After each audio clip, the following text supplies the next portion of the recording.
Welcome to the International Conference of Secular Alcoholics Anonymous from Toronto, Canada, August 24th to August 26th, 2018. Good afternoon. I'm John, and I'm an alcoholic. Can you all hear me fine? Okay. My home group is Atheists and Agnostics in Boston. Last February this year, I celebrated 50 years of continuous AA sobriety.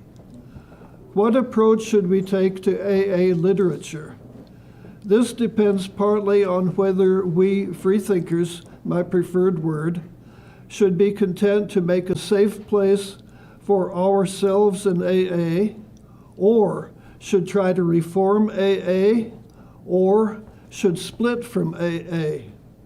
I personally feel we should stay in AA, claim our rights as full bona fide AA groups and members, and also try to reform AA.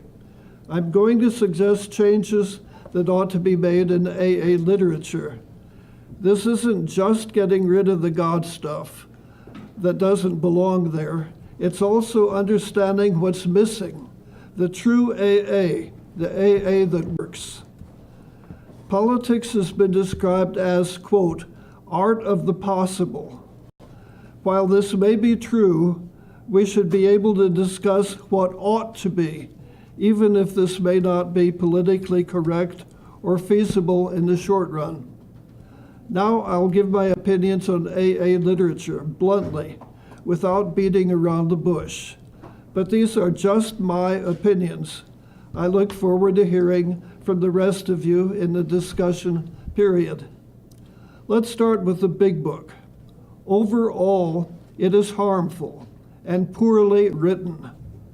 I used to say that the best parts were the personal stories, but found out that these stories were edited to make all of the recovering alcoholics owe their sobriety to a spiritual awakening, higher power, or some other intangible. When the big book was published, many of these people were furious at what Bill W. had done to their stories. Unfortunately, the big book is entrenched as the AA Bible. It could no more be revised than could the Ten Commandments or the Sermon on the Mount. I suggest we leave the big book alone while doing our best to marginalize it, and also doing our best to promote good literature. Next, the 12 and 12. The first part, consisting of Bill W.'s comments on his own steps, contains some of the most loathsome passages in all AA literature. However, the second part, dealing with the traditions and written by Tom Powers, Bill W.'s editor and ghostwriter, has some good parts. As with the big book, I suggest we leave the 12 and 12 alone, but whenever possible, point out the harmfulness and stupidity of the worst passages. By far the best AA published book is Living Sober, which was written by Barry Leach, but published anonymously. Living Sober distills the best of the true AA. It gives practical advice on how to stay sober and lead a good life in sobriety. In my home group, Atheists and Agnostics in Boston, we start off by reading a chapter from Living Sober, followed by discussion. I gave a talk on Living Sober at the Austin conference, and that talk is online in the Beyond Belief site. Now, we come to the pamphlets, where revisions can and ought to be made. Here we need to think of newcomers. Attending their first AA meeting, newcomers may take pamphlets to find out what AA is about, and then be fatally turned off by hokey and irrelevant religiosity. On the whole, the pamphlets are well done, but even in the best of them, standing out like sore thumbs are passages of religiosity, and almost all of the pamphlets reprint the 12 steps of Alcoholics Anonymous, as though these were the heart of AA. I'll get to the steps later. One of the best pamphlets is the AA Group, where it all begins. This pamphlet has good practical advice on how to start and run a group, but up front it quotes Bill W. Quote, God has enabled us to do well, blah, blah, blah. Throughout the pamphlet, interspersed through the excellent practical advice, are plugs for the Big Book, the 12 and 12, the steps, how it works, prayers, and spirituality. All of this is gratuitous. It has nothing to do with the subject of the pamphlet. Do You Think You're Different? The pamphlet, written by Barry Leach, the author of Living Sober, is an excellent pamphlet. It has short stories of a black female, a male 79-year-old, a gay male, a male atheist, a female Native American, a female teenager, a clergyman, a lesbian, a Jewish male, a movie star, a low-bottom drunk, a high-bottom drunk, and a female agnostic. All of these thought they were different, but they found good sobriety and fellowship in AA. One of these, the clergyman, describes the 24-hour plan as the heart of his recovery. God is mentioned briefly, but only in the personal stories. George, a Jewish alcoholic, makes a curious comment about the Christian Lord's Prayer. Quote, true, we end most of our meetings with the Lord's Prayer, but even the atheists in our program do not often object to this formality. I disagree. When I came into AA in Greenwich Village in 1968, we non-believers most certainly did object, verbally and by defiantly remaining seated when others got up to recite the Lord's Prayer. AA and the Gay Lesbian Alcoholic is another excellent pamphlet. In describing how AA works, the pamphlet gives due emphasis to the preamble.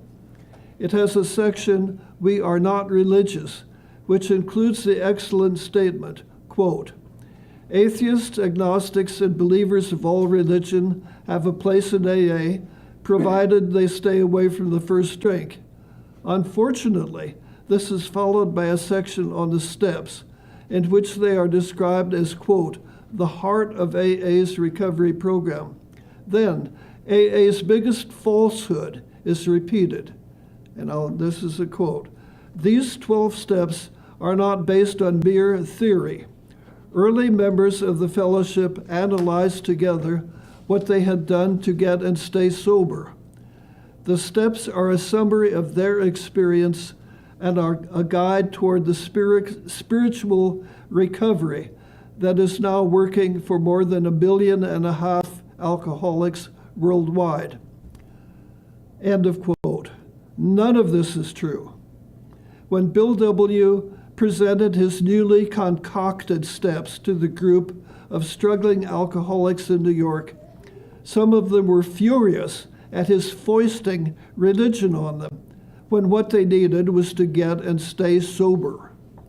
Even when the Big Book was published, it's doubtful whether any of these alcoholics had, quote, worked the steps. At any rate, the steps did not develop from collective experience. Still, the Gay Lesbian pamphlet is a good one. It concludes by saying, quote, alcoholism can be arrested by not picking up that first drink. This we do one day at a time with the help and guidance of other sober members of Alcoholics Anonymous. Staying stopped is what the program of AA is all about. End of quotation. This is a perfect summation of the true AA. This is AA, an introduction to the AA recovery program, is another good pamphlet. My only criticisms are its inevitable section on the steps and its failure to include Living Sober in its listing of AA books at the end of the pamphlet. The worst AA pamphlet is, quote, the AA member medications, and other drugs, which clearly shows the influence of big pharma propaganda and is therefore in violation of the 6th and 10th traditions. I should explain that big pharma is a radical term used to refer to the pharmaceutical industry. This goes off topic, but if anyone wants to discuss it after this workshop is over, I'm willing.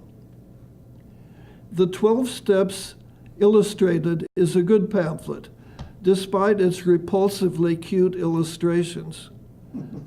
It does not reproduce the steps, but even here in discussing the second tradition, it refers to AA as a, quote, spiritual program, and to the, quote, spiritual concept of the group conscience.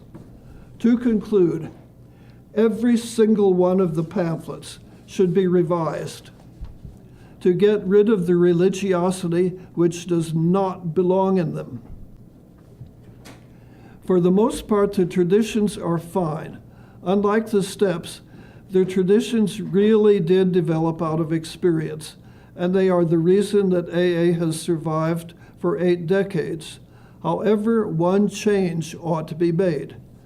The second tradition reads, quote, "For our group purpose there is but one ultimate authority, a loving God as He may express Himself in our group conscience. Our leaders are but trusted servants. They do not govern." Of course, this is heresy. I'm going to say that a tradition should be revised. This is asinine. For example, every year for decades, the Perry Street Workshop held a group conscience meeting on the issue of smoking at meetings. Every year, the, quote, loving God decided in favor of cigarettes. Until one year, he changed his mind and the group voted to ban smoking. When the smoke cleared, almost everyone could see that smoking should not have been allowed in the first place. But by then, smoking had already killed dozens or even hundreds of Perry Street members. Some of them drank themselves to death because they'd been driven away by the smoke. Some died of cancer, heart attacks, or emphysema. Some of them relapsed on cigarettes after having kicked the habit, since the secondhand smoke reactivated their addiction. With a loving God like this, who needs fiends from hell? The second tradition should be rewritten to say in plain language what is really meant. This is my version. Groups make decisions democratically by voting. Our leaders are trusted servants. They are not bosses. Okay, anyway, those are my their version and mine. Now, the steps, which are part of AA literature.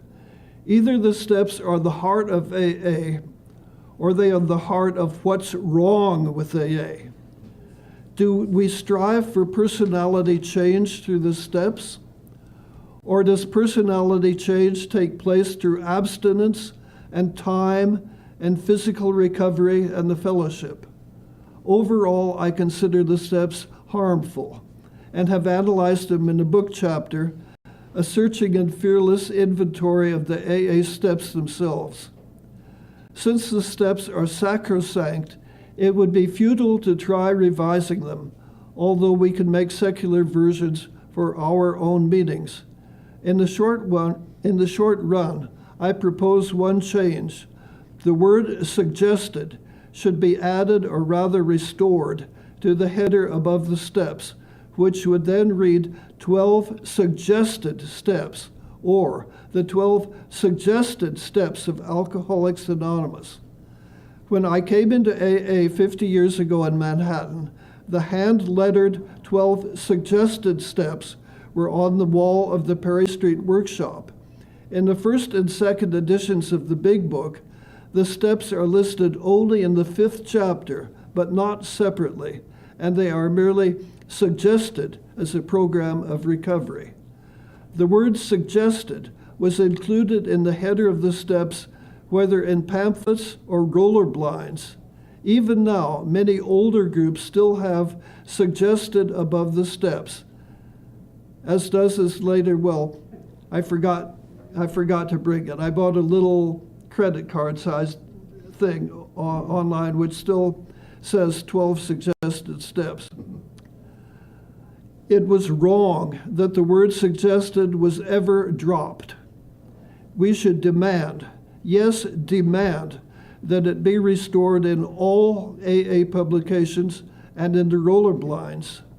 Groups who already own a roller blind should take a magic marker and write in suggested. In the long run, the steps should be replaced by the 24-hour plan as worded in the Akron Manual of 1940, AA's first year of existence. Here it is in a handout, and please come up afterwards and take a copy.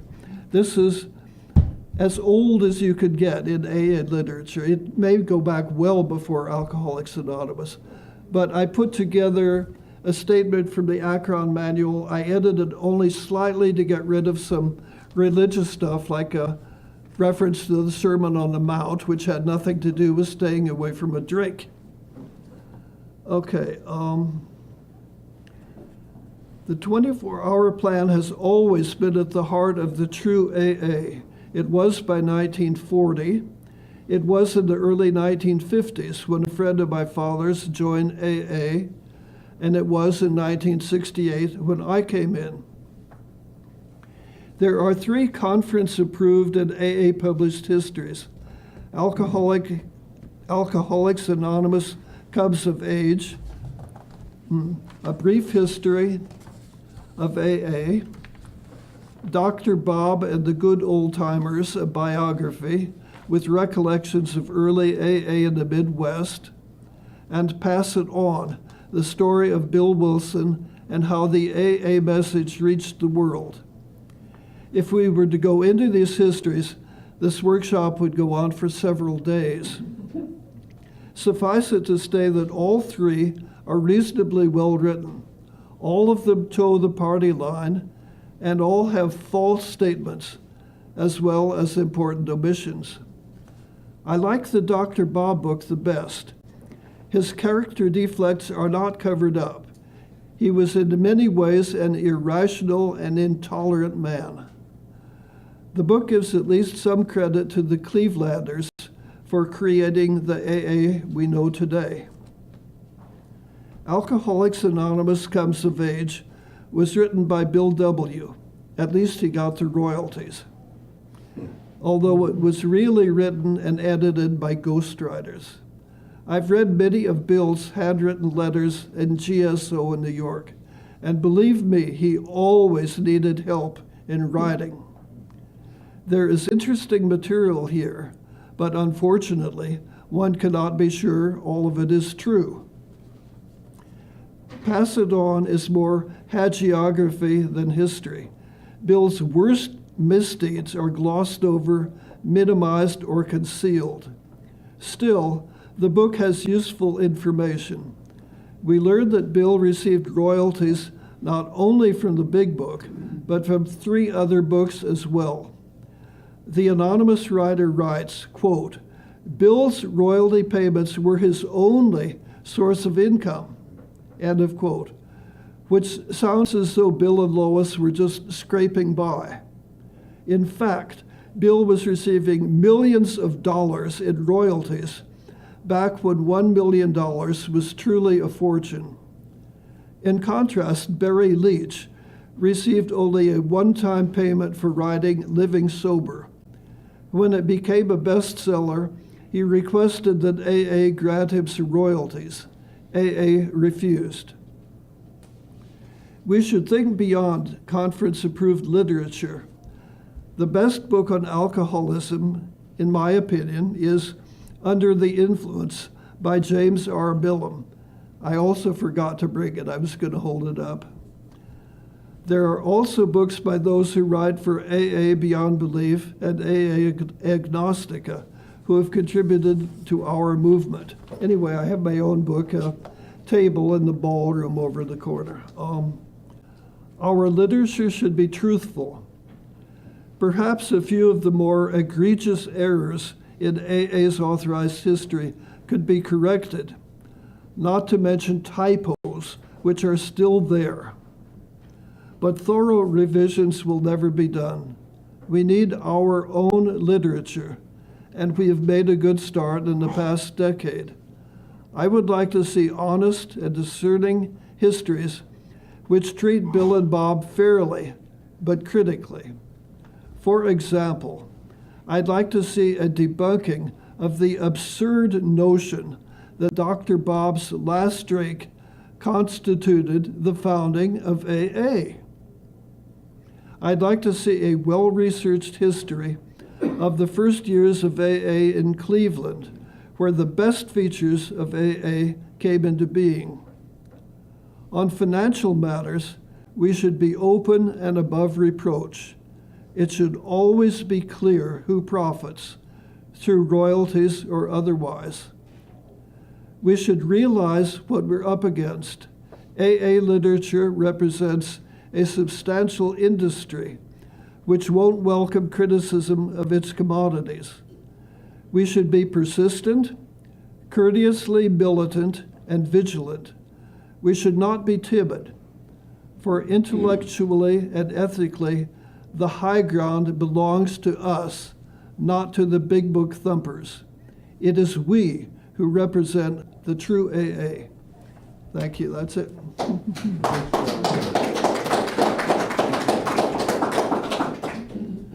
Well, it looks as though we have plenty of time for discussion. My name is Ron, and I'm an alcoholic. And I realized a long time ago that the story of the construction of the 12 steps and much of the early literature was largely mythical. That is, that many people in AA believe and teach that the steps were rigorously worked out, and that they are written, as they are written, they are correct and they are inviolable. And in fact, the history indicates something quite different. There were frequent arguments about exactly what the steps should say, and when they ended up saying what they did, there were a lot of unhappy people. More important, perhaps, I want to say this. I don't have a hell of a lot of faith about the use of literature in AA at all. I'm not sure any of it does much good. In my experience, what I see is that when people go to meetings, listen, and share themselves, they get better. And when they don't, they don't. I don't think it makes much difference what they read, or if they read. I know one person I know two people who seem to be making it in AA who could not read. Thanks for letting me share.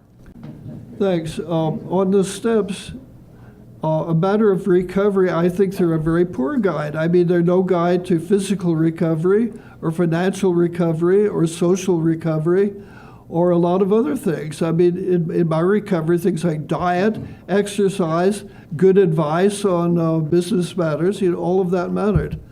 As far as leading a good life, these pathetic little bits of nothing of Bill W. If I wanted to know how to lead a good life, I would read philosophers, which I have read. I do not believe that Bill W. steps compare favorably with, say, Marcus Aurelius or Plato or a number of other people. Okay, next. Yeah. If I may.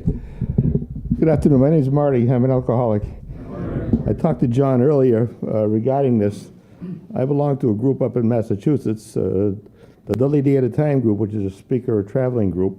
But we have on the wall the old pull-down curtain, which is all beat up and worn out, and it's been taken off of its roller because it's all sprung, and one of our members put it on a piece of paneling and got some nice trim around it, as well as the traditions. But this is what it looks like, and this is what they all looked like when they printed those in 1955. The 12 steps, and underneath it, in the same size print, it said, as suggested. And I suggest that I told John I was thinking about going to a printer and having bumper stickers made and passing them out to all of the groups that I traveled to. I traveled to a lot of different groups because we're a speaking group. There were two of us that had them up there, and I was distressed when the other group got rid of theirs. They bought the new one from New York, which didn't have it. On the bottom of the new ones, if you can see it, there's a copyright on the bottom. And so I snuck up and I looked at one down in Brooklyn, Connecticut. And the first one is copyright 1955. The second copyright was 1976. I got into my group in 1980, and the thing was pretty well beat up by then. So it probably is from the 55 vintage. I'm suspecting that in 1976, they got rid of the as suggested. I don't know why. I don't know what the pressure was, but there had to be some pressure somewhere along the line to do it. There's been one more copyright since then, I think 91. I could be wrong about the latest copyright. I'm sure about the first two. And of course, the latest one doesn't have it on there either. So maybe somehow we can put some pressure on them to put this back on. John suggested that as well. So I'm going to leave this with you, John. Thank you. Hi, John. John, alcoholic. And you know how much I respect your scholarship and your work that you've done. It's really very impressive body of work that you've started to help us compile. But I do have one question for you, since your experience exceeds my own, and that is there any point at all for secular AA to be engaging with Alcoholics Anonymous, Inc., as in Riverside Drive, at all? It would seem to me, and this is just my opinion, of course, that we're now, people like yourself and others who are writing in the field, some of us doing it piecemeal, some of us being a little more ambitious and putting our own literature together. It would seem to me that perhaps we're reaching a state of maturity where we don't, except for Barry Leach's book, which I'll always admire and because it helped me so much when I was new, with the exception of Living Sober, why do we need to engage with them at all? I believe that we're reaching a nexus of our own and a level of maturity of our own where we can begin to compile literature that is more directly applicable to people that identify as members of secular AA. Just a query. Well, I don't disagree with you. In fact, I don't know politically what we should do, but our own groups, we can do what we want to. I mean, there's that freedom of, in AA. If this is an idea whose time has come, like the one single thing an addict suggested, after all, that's what it was before. So it's just reverting to the way things should have been and a change that should never have been made. Yeah, thanks, John. I really love that talk. Thank you very much. Just an alcoholic. I'm concerned. I have this overall concern about being a party to peddling a program that doesn't work.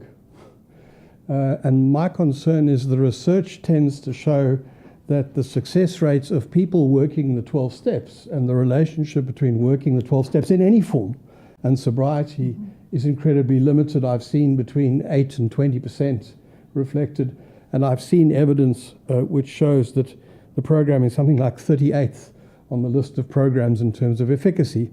I mean, I'm not... those are just the broad indications that I've seen, that there's serious question marks about the efficacy of the program.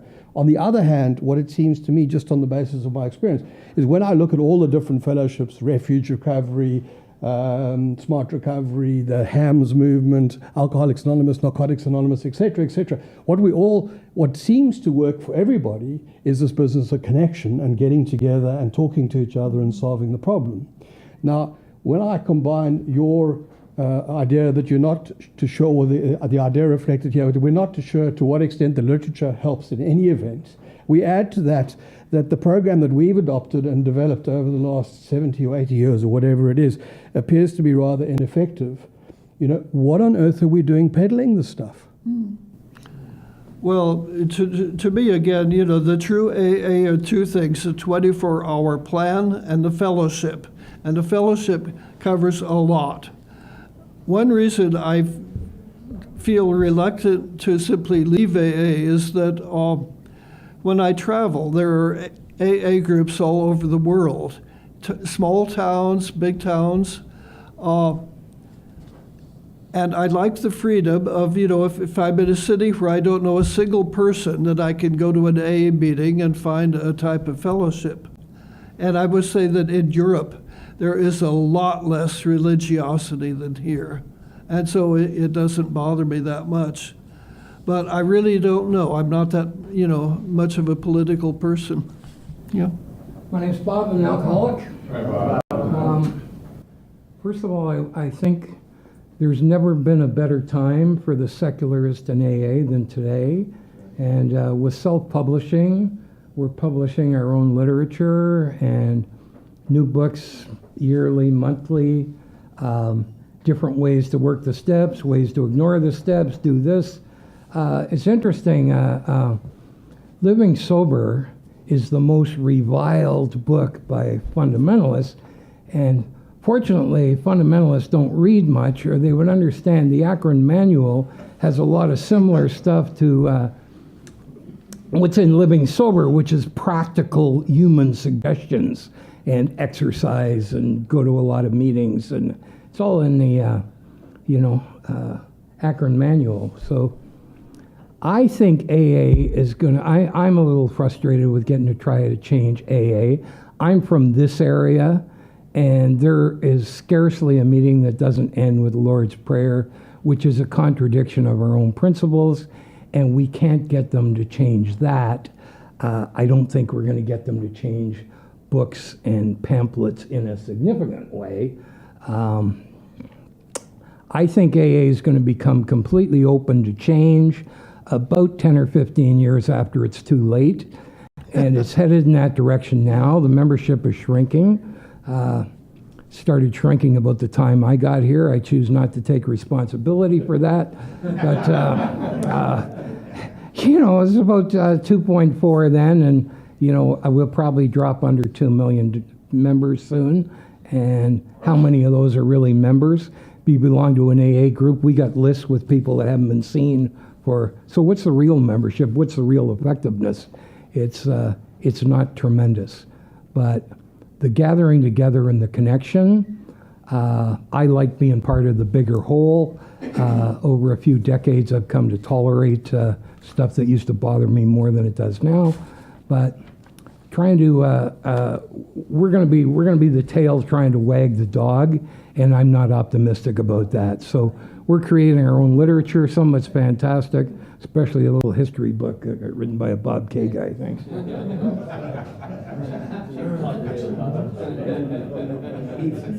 Always pimpin' John. You're irrepressible. Okay? I mean, I was going to say incredible, but that's unbelievable shit. Okay. My name's Neil, and I'm an alcoholic. And I'm a member of the Beyond Belief group in Stony Plain, Alberta. And that particular group was the first secular AA meeting in Alberta, as far as I know. There may be others that will identify themselves and try to refute that, okay, but I think we've got the listings that would show that that's the case. It wasn't really comfortable doing that at the time that we did it, okay, because I happen to be in a district that has a lot of big book thumpers, and so it was a challenge. Today, well, actually, since the beginning of our meeting, we've never used the AA steps or any of the AA stuff. We don't do the AA readings, okay? We, in fact, don't read from anything that actually is published by Alcoholics Anonymous. And basically from day one, we've displayed literature from outside of Alcoholics Anonymous on our table, okay, where we meet. So we've got Beyond Belief, and we've got the little book, and we've got a whole bunch of other stuff that's been published by other than AA World Services. Now, I guess to perhaps avoid some criticism, on that table we also have a copy of the big book, and we have a copy of some of these other things that have been published by AA World Services.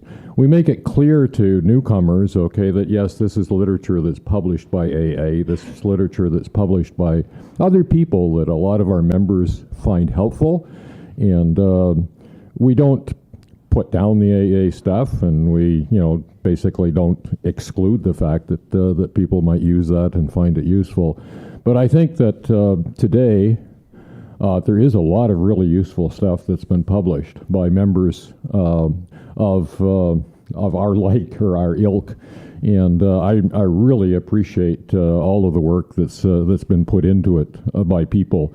I think I own copies of almost everything that's been published that I'm aware of, and I really enjoy it. It's been a very, very beneficial to my ongoing sobriety, and so I thank everyone that's been a part of that. I don't think in the short term that we're likely to change a lot of the AA published stuff, but personally, I don't think for me that it matters a whole lot, because this other stuff has come over time, and we can draw on that, and it really helps atheist and agnostic members. Thanks. Once again, I'm Dale too. I'm an alcoholic. I don't know. Dale seems to be an unusual name, but since I've been in Canada, I've met a half dozen of them. But anyway, I'm a bit of an optimist, and I think that AA will be evolving, and at some point in time,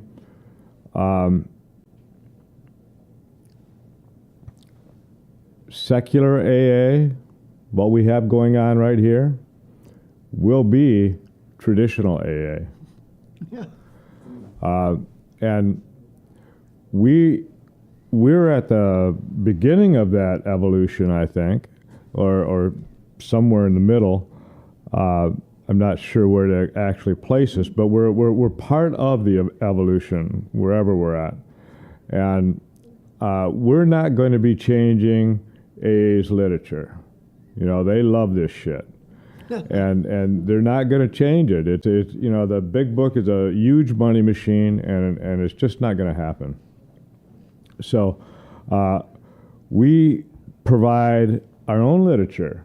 Bob has written stuff, I've written stuff, and you've written stuff, and John has stuff on his website, many essays, and there's podcasts that John S. does, and Facebook pages and everything, and we're communicating through all of this media, and we're getting together. It's phenomenal that we're at our third international convention. I became a member of secular AA before secular AA existed. I was going to a secular AA meeting about 1986 or so down in Boca Raton, Florida. I thought we were kind of like the only thing. This was the only meeting ever. I knew there was one down in Miami and one in Fort Lauderdale, and the lady that Ada from New York City that was one of the founders of this group in Boca Raton. So I knew that there was one in New York, but I mean, wow! When I discovered you guys online, it was amazing. It blew the top of my head off, and this is what's happening in AA. And the important thing is that we're here and making it happen. The big book and 12 and 12 and all that someday will be nothing but dust collectors on AA's history shelf. And they will be replaced by other literature because it'll be demanded by the general membership. The people that are coming into AA today are much more secular. That's the general population is much more secular, and that's just the trend, and that's what's going to happen. The important thing is that we stick together and bring this movement forward. The divisiveness I've been hearing a little bit of, is I think just growing pains. We need to hear from every faction. But the only important thing is that we stick together, keep producing literature and essays and podcasts and getting together every couple of years and creating new meetings, because we are the future of AA. Thank you. I'm Nick, alcoholic. This is real new to me, even though the God thing is not new to me. I haven't agreed with that part of the program forever. Anyway, I really think too that this is going to be, there's a big change. When I first came here, I came to NA as a drug addict, and I couldn't talk about drugs in AA. They would run me out of the place. There was years until I could go to an AA meeting, and they would even want to hear about that. And here we go again. We're changing, and I think that it's going to work. You know, I think that we're going to be accepted. I know. Before I came here, I mentioned a few times that I was coming here. And after the meeting, 5 or 6 people would come around and go, let me know what you find out up there, you know, and they would be excited about it. And you'd never know that unless I mentioned it. So it's not just, the people at the meetings are interested. They don't believe. They're afraid to buck the system, and they'll be here as well. And I will let them know. Thank you. Chris, alcoholic, Santa Rosa, California. I'm really love this secular AA. Really embraced it. Co-founded a couple of meetings in Sonoma County, and but when I look around and I see that, you know, in 20 years, most of the people in this room will be dead. I wonder who's taking our place. It's a good question. You know, where are, you know, I know in Sonoma County, the young people's group there, they call it SAKIPA, Sonoma County Young People in AA. It's a very vibrant group, and they don't, like, religion, not religion, doesn't seem to be an issue with them.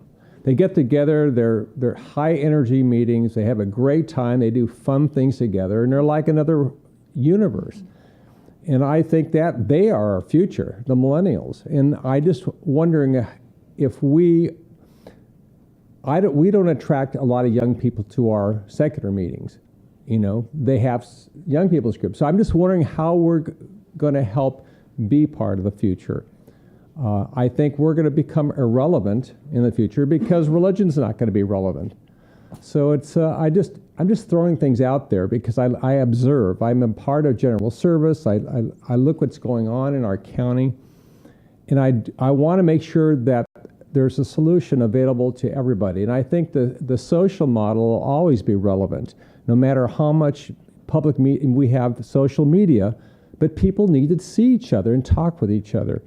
So I just want us to keep an eye on that are we going to continue to be relevant? Or are we just going to be always old people in AA until we're not? Thank you. My name's Ken, I'm alcoholic. I just really want to share at one of these fucking AA meetings here. You know, I drove all the way from Austin, Texas, where AA is alive and well. I'm a radical atheist. I say that because I don't want to be confused with an agnostic. But it's been that way for me all along. Alcoholics Anonymous hasn't been a problem. I'm a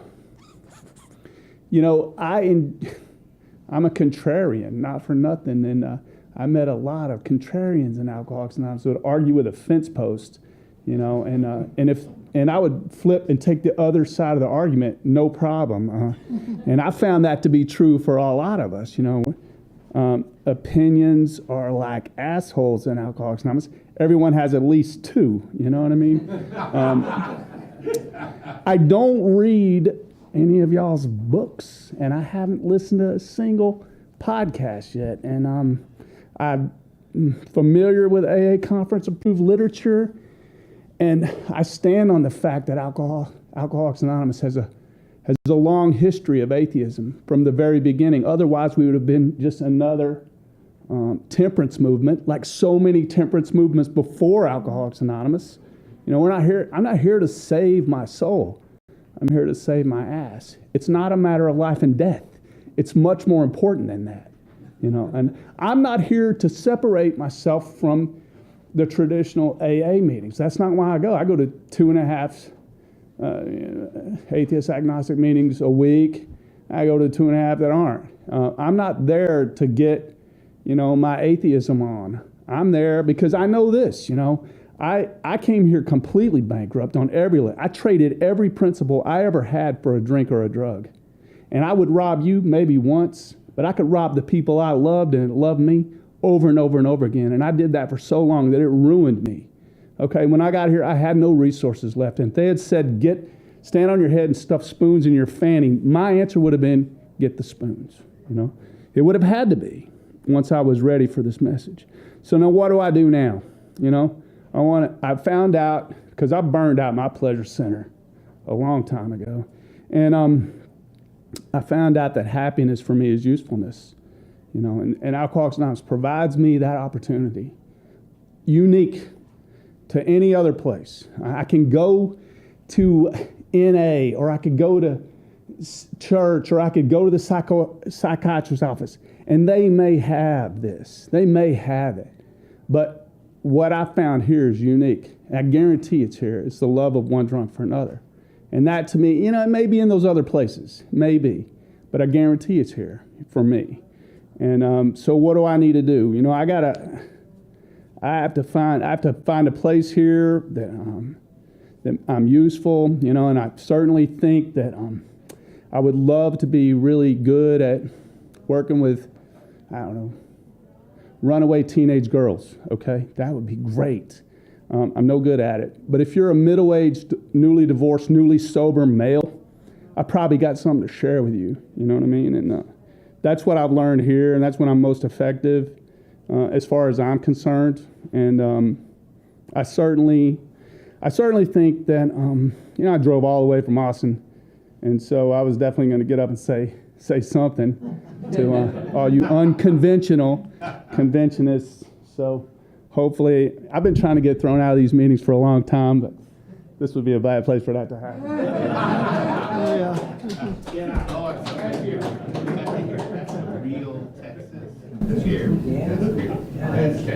I remember who it was it Christoper? Yes. Just before you got up to speak, I was going to speak to that. When I look around the room, no offense to any of yous, right? The whole going to be dead in 20 years resonates with me. I came into AA at 31 years of age. I was by far the youngest guy in the group, and that still holds true. I work with young people. Could you use some mic? Sure. It's being recorded. I work with young people in an education system. On occasion, I will reveal that I'm in AA or I'm in recovery or however I think I want to frame it to them. I'm here in secular AA to try to figure out what it is that we can send to young people to have this thing resonate with them, whether that means we trash the steps or we don't. I don't know what it is, but I see a lot of young people who, yes, there's a good chunk of them that are dying, but there's a bigger chunk that are just not even remotely interested in what we're doing. Like, they're just not, right? And they have, there's somehow we think that us communicating with each other is revolutionary to stay well. This is not a revolutionary thing. I have kids I know who hang out together who tell me that they're getting along by communicating with their peers. This stuff is available. It's at their finger. We talk about this a lot.